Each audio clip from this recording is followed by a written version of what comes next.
junction. Nakikita nyo, 1 bar na lang. Mamaya gamit tayo trap card. Wala na tayo pera eh. Matagal pa yung sahod. Gamit muna tayo trap card. Mamaya full tank yan.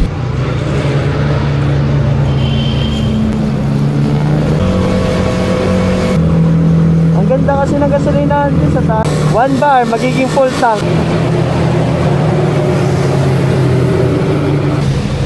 Dito ako lagi nagpapagas.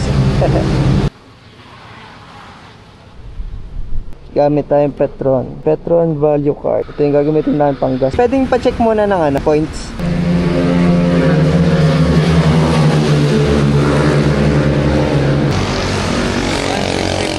Ha? 165. 165? Yung pwede? Sige.